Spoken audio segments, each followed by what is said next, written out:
tonight's Top Gear, Czechoslovakia goes front-wheel drive with the new Skoda Favorit. New laws for training and testing motorcyclists, and the doubts about their effectiveness.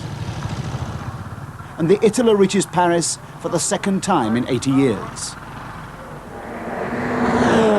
Hello and welcome to this week's Top Gear. We're at Brands Hatch for the last event in the Autoglass Tour, an ambitious attempt to revive the old 1970s Tour of Britain. Unfortunately, the world of motorsport seemed to think it wasn't a particularly good idea, so very few competitors turned up. Later in the programme, our rally man Tony Mason reviews the week's competition and tries to find out whether or not this Phoenix will survive to fly another year. But we start tonight with a road test on a new car that's actually taking part in the Autoglass Tour, the new Skoda Favorit, taking up impossible angles with Skoda master John Howland at the wheel. When Chris Gottlieb took his place, things weren't quite so hectic. They can tell you the exact date that the first Skoda joke appeared in the national press. Since then, it's all been downhill. The tail that wags the dog used to be a common complaint, but Skoda has achieved tremendous respect on the rally circuits of Europe. Now the sting in the tail, Porsche style, has been moved to the front in the new breed of Skoda, the Favorit. It's Skoda's first front-wheel drive car. Styled by Bertoni, its suspension fine-tuned by Porsche, and its well-proven 1289cc engine further developed by British engineers. The old advertising slogan used to be "Surprising Skoda," and once you get on the move, the Favorit's quite a surprising car too. It doesn't hang about. The engine feels slightly rough, but you've got to confess, up these Welsh hills, once the revs start climbing, the performance is very brisk indeed. Acceleration time is well up to other cars on the road. The gear change, well, that's swift and light. It's a 5-speed box, and there's enough torque low down to pull the car along, even with passengers. These sort of Welsh hairpins are fine for finding out about the handling too. Steering is slightly on the heavy side, and I'd like to see the turning circle a bit tighter. But that said, again, the Favorit does everything that the small 5-door hatchback competition can do for a lot less money. The ride isn't too bad at all. This is quite a bumpy road, and it's absorbing the more obvious potholes and road imperfections. And on these big fat Goodyear tyres, the actual adhesion level is very good indeed. You can throw this little Skoda around to your heart's content, and it's never going to bite you back. From the driver's point of view, the instrument layout is fine. They don't give you a rev counter, but they give you a large clock instead. The pedals are straight in front of the driver, and it's easy to operate them. In the old car, they used to be offset to one side, and after a couple of hours, I used to get a terrible pain in my hips. The switch gear is a little bit far away from the rim of the steering wheel to be completely finger touch operation. One thing I really don't like are these wing mirrors. The remote operation is very sticky and they jerk all over the place, and the actual glass is curved and gives a distorted image.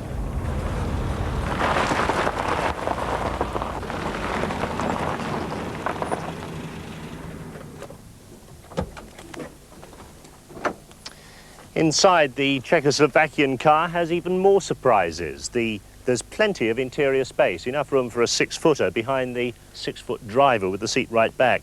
The seats are trimmed in a very comfortable cloth material, and that's an addition since it was first introduced on the British market in response to initial criticism.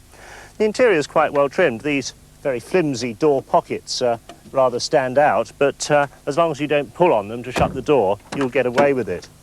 As you'd expect for a 5-door hatchback, the rear seat folds down, genuine pegboard back to it. But if you want to fold the seats right up to give you unobstructed load space, you've got to feed the rear seat belt buckles through this gap, and that's very fiddly. You can only open the tailgate with the ignition key, which can be a bit inconvenient. Not a huge boot. The spare wheel lives under this thin rubber mat, and that means you've got to unload everything if you get a puncture. But like many East European cars, they give you a comprehensive bulb replacement kit and also a decent tool roll should anything go wrong.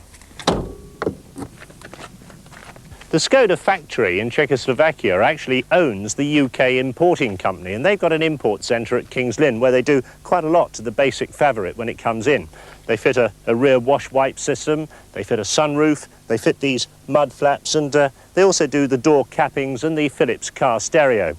The cars come into this country fitted with decent Goodyear radial tyres and alloy wheels. Those are supplied by King's Lynn, who send them back to Czechoslovakia in the containers that the cars come over in.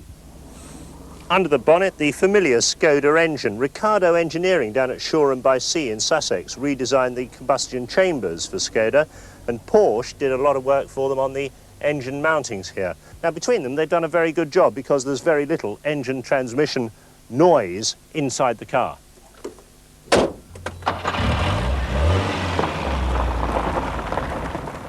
Summing the car up, it's a very nice package indeed. You can judge it against its rivals and take out the money side of things. You can judge it on equal terms, and it stands up very well. So when you add in that amazing sale price of just over £5,000, the car becomes a very attractive alternative to something like a second-hand Fiesta or a second-hand Nova. And judged from that point of view, it makes very good sense indeed.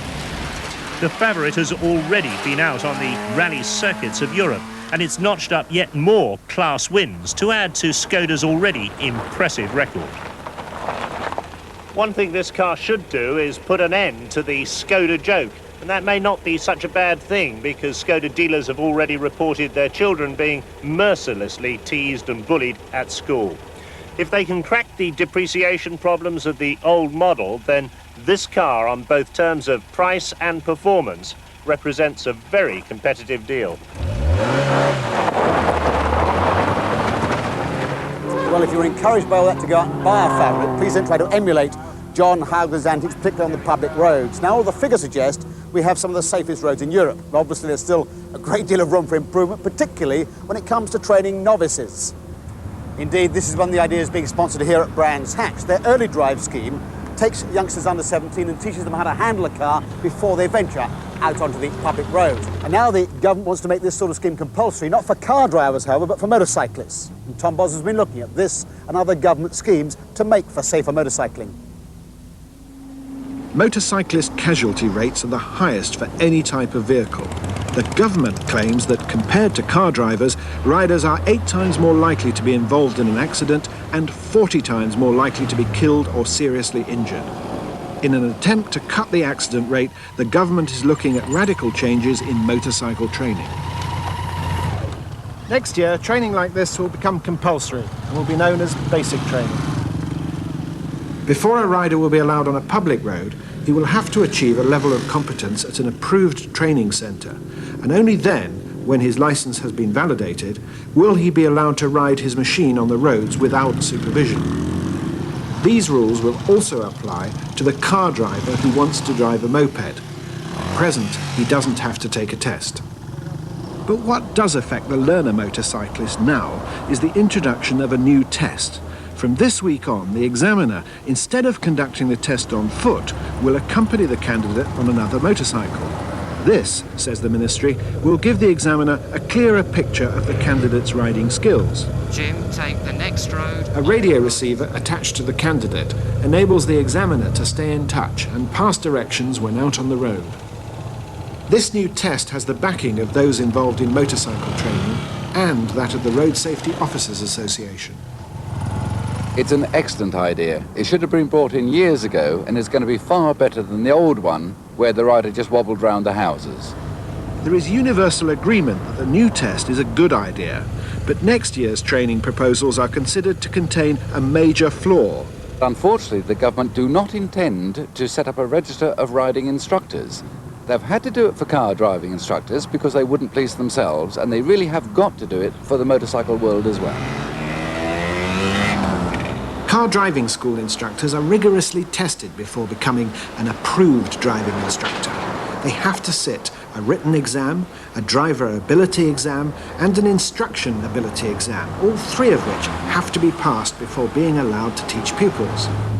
The importance of good tuition is paramount on today's crowded roads, and if that's so for cars, surely it's essential for bikes. Now, you may be forgiven for thinking no one's yet suggested that motorcycle instructors should be controlled and registered. Terry Phillips has recently attended several meetings at the Department of Transport. Yes, and it was only at the last meeting that I found out there was not going to be a register of qualified instructors. I find that quite frightening, really, because it means that the people who are out there training new motorcyclists to ride motorcycles have no qualification whatsoever. And, of course, we end up with the blind leading the blind. The only way that we are going to go forward in the training world is to see proper qualified instructors doing the job. Pull away.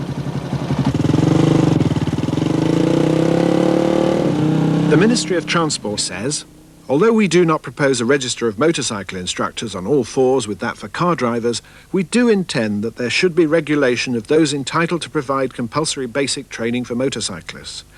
Only bodies approved by the department will be able to offer compulsory training. Now change back down for the gearbox, slow the bike down. Under proper supervision, training can be a lifesaver. Pupils here are taught how to accelerate, change gear and brake before even being allowed to ride on the ground. Handling ability, the highway code and advice on clothing are all taught and assessed before pupils are allowed to ride on the public roads. Only when they are seen to be safe and confident will they be allowed on the highway, and even then only under supervision. These are the minimum standards needed for the mandatory training of motorcyclists. If we are going to have compulsory training, then it's absolutely essential that we have a register of instructors. The instructors have got to be trained, they've got to be qualified, and they've got to be responsible for the standards of instruction. We can't afford a situation where youngsters could be going out and getting killed. But whatever the caveats, it must be a good idea to separate the job of learning how to control a vehicle from that of negotiating it along our crowded public roads. And if the logic holds true for motorcycles, it must be true for cars as well. So our very best wishes to early drive and schemes like it. Now to the final chapter in a story that seems to have captured the imagination of many of our viewers. In the spring we took a look at the Itola that won the Peking to Paris rally in 1907 before it set off to recreate that famous pioneering journey. The car set out from Peking on the 24th of March, 2 months before the terrible events of Tiananmen Square transformed the relaxed and happy atmosphere of the capital. Fiat, the event's organisers, had decided to send the Itola and its attendant convoy of support vehicles on a different route from the original. Prince Borghese had taken the Itola basically on a direct line across the Gobi Desert and Siberia. But this time the car took a more southerly route, through Pakistan, Iran and Turkey, before heading north to Moscow. Now, back in 1907, the Itola had to be hauled by men and horses up rocky slopes where there was no track for vehicles. But 80 years later, they could really motor, so long as the elements didn't intervene.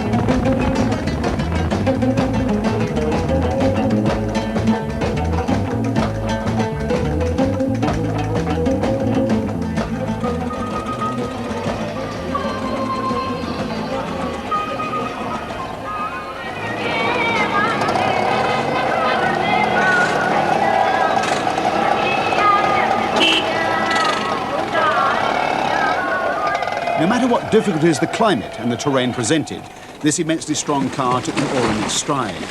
Just like Ettore Guisardi in 1907, the Fiat mechanic spent 3 to 4 hours a day looking after the Itola, greasing all the moving parts and resetting the ignition.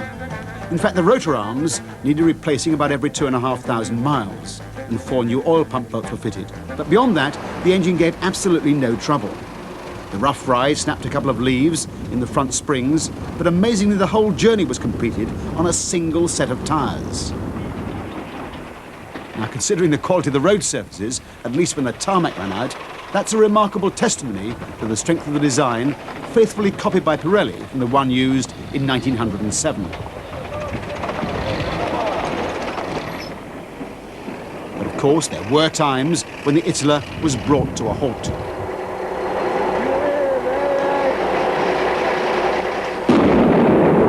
team called in the Pakistani army to clear this slide on the 16,000-foot Khunjerab Pass, just over the border from China. But despite these hold-ups, the Itala was able to average 150 miles a day. Once out of the mountains, the biggest problem was the oppressive heat. Across the Baluchistan desert, it reached 115 degrees in the shade. Iran presented a different picture, smooth roads and the landscape of rich green vegetation among the monumental ruins. Then there was a meeting with the Prime Minister to attend in Tehran before pressing on through Turkey to the Soviet Union. Once in Europe, the going was easier, though the cobbles of Moscow sorely tested the Itala's weary springs. After the usual official reception, it was on again, through the endless towns and villages of Eastern Europe. The convoy was now averaging over 200 miles a day. Now, instead of being met by camels and horses, the Itala was greeted by open cars, cavalcades of welcome, until on June the 24th, it reached Paris. So, after 3 months on the road and nearly 16,000 miles, the journey was complete. This tough old car, with its 80-year-old technology, had done it again. Another extraordinary triumph. Well, the Itala has now returned to honourable retirement in the Fiat Museum in Turin, where it should be safe from vandalism or theft. But the only deterrent, in fact, of stealing the Itala was the very complicated procedure for starting it. Nowadays, of course, security systems are far more sophisticated. But even so, according to the latest figures, we can expect 1.25 million cars to be stolen or broken into this year. A growing problem, accounting for about a quarter of all recorded crime, and yet not one, it seems, we're taking very seriously. Here's Chris again. Now, a lot of that crime is opportunist, people stealing cars for a joyride to get home from the pub, breaking windows to snatch handbags and perhaps car radios. But the hardcore problem for nice cars like this out on the street is the professional car thief who's out to steal them, to respray them, to change them and sell them to people like you and me. They're shrewd, very shrewd, but they take advantage of people's ignorance about the sort of steps that they should take when purchasing a motor vehicle. Here we are targeted towards the professional car criminal, the man that makes a very good living out of stealing high-value motor cars and defrauding members of the public of their money for the cars. How big a problem is car crime? Well, in the United Kingdom, 387,000 vehicles have been stolen over the past 5 years, none of which have been recovered. Now, this looks like a normal multi-storey car park, but the thing all these cars have in common, they've all been stolen, because we're inside the headquarters of Scotland Yard's Stolen Car Squad. So how do you avoid buying a stolen car? Well, one of the obvious lessons, be careful about obvious bargains. This man went out to buy an A registration Nissan Stanza and he knew what he'd have to pay for it. Suddenly a B registration one comes up £1,000 cheaper. Greed overcomes common sense and he buys it. If he'd looked more closely, he would have seen where they've welded in a new stamped-in chassis number. But of course, if you buy a stolen car, you've lost all your money. You've got no title, you've got no redress. Let's have a look at some other examples from this black museum of stolen cars. Lovely C registration Granada for you, or an E registration Escort. What have they got in common? Well, in fact, we've got 4 Fords here. What the thieves have done is bought 2 wrecks. Now, both these cars had heavy front-end damage. They cut the damaged front ends off, then they went out and they stole another Granada, another Escort, cut off the front end and weld them to the rear end of the wrecks. Why go to all that trouble? Well, both cars have true identities. They've got logbooks, they've got number plates that match up, they've got chassis plates that match up, and they can be sold as genuine cars to some poor buyer. Let's see how they did it with the Escort. Fortunately, the police found this car before it was finished, but would you spot a weld here after it had been smoothed and sprayed over? The more popular the vehicle, the easier it is to sell, and thus the more attractive for the car thieves. Now, these Range Rovers were in a dealer's showroom on the Friday night. They were stolen, advertised in the Sunday papers and sold before the end of the weekend. In fact, before the dealer even knew they were missing. In this case, they were sold on forged registration documents, and that's something else to be very careful about when you're buying a used car. You need to know what the proper typeface of a vehicle registration document should look like. that it's got a watermark and that there's a clear link between the name on the piece of the paper and the man that purports to own the car that you're buying. Even something as simple as a missing fuel filler cap can be a danger signal. They could have broken into it to gain information on the ignition key number. Of course, a lot of modern cars have one key operation for the ignition, the door lock and the petrol cap. Now, if you need two keys, beware, it could have been made up of two different cars. A lovely Mercedes sports car. In this case, the thieves know of the existence of a blue 380 SL. They then go and steal a similar car and they put the same number plate on it. You've got two Mercedes driving around the country with the same plate on. They get a duplicate of the logbook, they can get duplicates of the service history. Everything seems to fit. So when you buy the car, the only thing that tells you whether you're buying the real car or the stolen car is the vehicle identification number. If that checks, you're safe. If you must buy from the small ads of your local newspaper, your first point of contact is going to be the telephone, and that can give you some important clues. Don't ask about the particular model that's for sale, ask about the car for sale. If they say which car, you know they've got several, and the alarm bell should start ringing.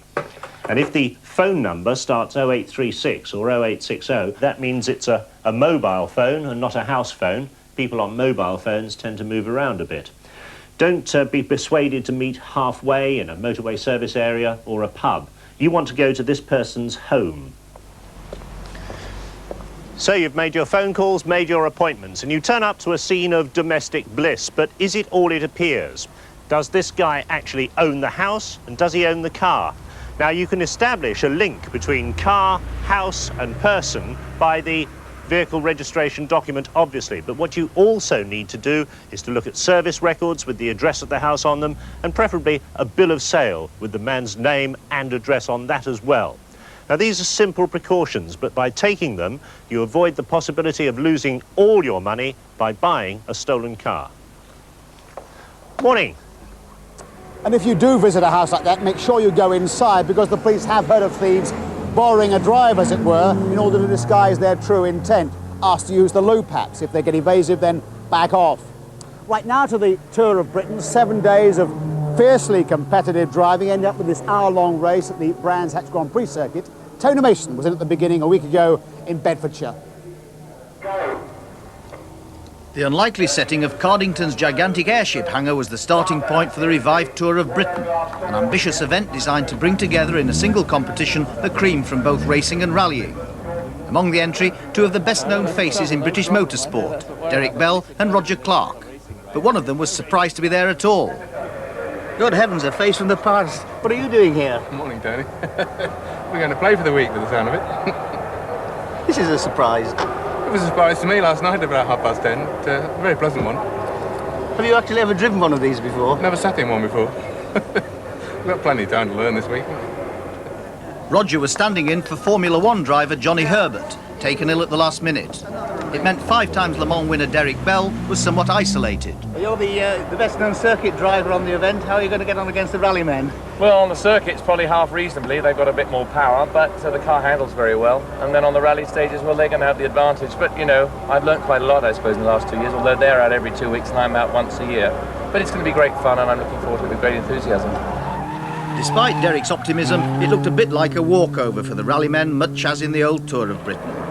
While the first event in 1973 was won by James Hunt in a Camaro Z28, after that it was rally drivers to the fore, with Roger Clark himself winning in 74, showing superb car control in his Escort RS2000. At Silverstone on the opening day, that skill was back in action. But Jimmy McRae in Sierra No. 3 was already showing a speed and stamina that was to leave everyone trailing. Among the lower numbers, another Scot, 21-year-old Robbie Head, was also enjoying himself. Yeah, well, we've never raced before, and the first time I think was Silverstone. We won our first race, so it was great. I had some feeling getting the checkered flag. So he's whetted your appetite for racing? Well, I don't know. I think the Forest presents a bit more of a challenge, certainly. Robbie was eventually to finish third, but his success demonstrated a principle about the problem for racing drivers. I think it's more difficult for a racing driver. I'm speaking as a rally journalist, I don't know. It's more difficult for a racing driver to go on a stage than the other way around. And equally, if you're in production saloons, people think, oh, you've got the right car already. you have, but you have to register it for the road and things like that, and that's quite a complex process to be gone through, and of course to convert it to lead-free petrol. So I think that's probably deterred a number of people. With only 25 taking part, retirements would have been disastrous, and it didn't look good when Brian Wiggins, Derek Bell's chief rival, rolled his Astra at Silverstone. He soon recovered, but Roger Clark's chances took a nosedive with a puncture at Castle Combe. And it happened early enough so that if I had carried on, I'd still have to do 3 more laps to get this 75% penalty, which I would have thought it will wreck a car or wreck suspension. This early in the race, I elected to stop and take a maximum. There were more problems in Wales, where 2 forestry stages had to be cancelled. Then it was off to Liverpool for the ferry to Ireland. 2 days of tests in both the south and north followed before moving on to Scotland and then back south to end the week at Brands Hatch. It was an ambitious plan, but the small field was probably due to the problems of using basically standard Group N cars, also needing to be adapted to use unleaded fuel, plus the extra expense of the trip to Ireland. So what was the sponsor's verdict? The small field at first, maybe a bit twitchy if you like. The reception we've had around the country, not just from the media, but from the people who've turned out all the time, is almost a sponsor's dream. We need more entries, if you like, if we're going to do this in the future, but we're very, very happy as Autoglass. Day 5 in Scotland and Jimmy McRae was still leading. He could generally dispose of Graham Middleton's 4-wheel drive Toyota on the circuits like Ingliston, but the new British National Rally champion was only a minute or so down, thanks to his Celica's better traction in the forests and at the Croft Rallycross. Day 6, and it was my turn to join Derek Bell in the Astra, but the complicated Fort Dunlop auto test was one to forget. Getting the route wrong meant a maximum penalty, but we were in good company. Some addled brains meant only 7 drivers got it right and thus avoided any penalties. Peterborough and the East of England showground was more fun. 2:30, 2 minutes 30. Fastest time so far. Fastest time so far. That was very exhilarating indeed. We saw the Derek Bell racing driver there, lots of fast straights and tarmac, a little bit of loose. You enjoyed that, didn't you? Yeah, it was fantastic, yeah. I don't think it was helped by the bottle flying around in my feet. And also he lost his damn stopwatch, he's fumbling around like this. So we couldn't argue with the timekeepers. Great. Okay. Then it was on to Snetterton and a night race, something Derek Bell is well used to. But it was to bring the end of the Celica's challenge. Brake failure on the 130-mile-an-hour straight led to a series of barrel rolls and a shaken, but thankfully uninjured, Graham Middleton out of the rally. And so to Brands Hatch, the final event and a chance to reflect on a hectic week's motoring. It's been absolutely superb, Tony. It has been the business. I've had more dramas and offs and ons, but it's been fantastic. The camaraderie, everything. I mean, I didn't like this guy before the event, and now I'm thinking of adopting him. I still don't like him. He's said it all there, you know. It's been fantastic. And to find we're now, I think, 10 seconds in front of Roger Clark with 50-odd miles to go is terrific. Roger Clark's chances of grabbing second place evaporated when his turbo failed, but he was still cheerful. How did he compare with the earlier tours that you did? Very similar in character and flavour. Quite long road sections and all sorts of tests thrown at you, which is very easy to make all sorts of mistakes on, which I think virtually everyone has found out. It's been very good. So would you come again? Love to. From Derek Bell, a similar positive response. It was great. I enjoyed it very much. I think it was a great idea, and it was fabulous for me to get out in the forest and play at something I've never done really before. It was just very exciting, and I think any racing driver should have a go at the forest before he says he's finished, because it's another world. After scrutineering, a time penalty for Astra rival Brian Wiggins gave Derek Bell a win in his class, and other alleged technical infringements meant the results are still provisional. But Jimmy McRae wasn't worrying about that. I think it's obviously it's a very good event, and it's a shame they didn't get the entry they deserved. But I'm quite sure with the atmosphere and everybody that's finished or everybody that's here tells everybody else there'll be a lot more entries next year. I think they deserve it. Well, our congratulations to Jim McRae on an impressive win. Indeed, our congratulations to all the competitors. Obviously, they had a very good time. One has to ask, I think, though, can this event survive with so thin an entry? Tony, what do you think went wrong? Well, not a lot actually. I think that it was rather over-ambitious for a first event. There was the trip to Ireland, which was an innovation. There was the unleaded fuel. They were all Group N standard cars. There were too many new things, perhaps. But it has been a success. The organisation has been impeccable. And I think that people have seen this and they'll all come back next year in reasonable quantities. Well, they certainly do seem determined to come back again next year. That's all from Top Gear for this week. Next week we celebrate 30 years of the Mini. We road test the Mazda 323 and the Honda Accord. So see you then. Until then, drive safely. Good night.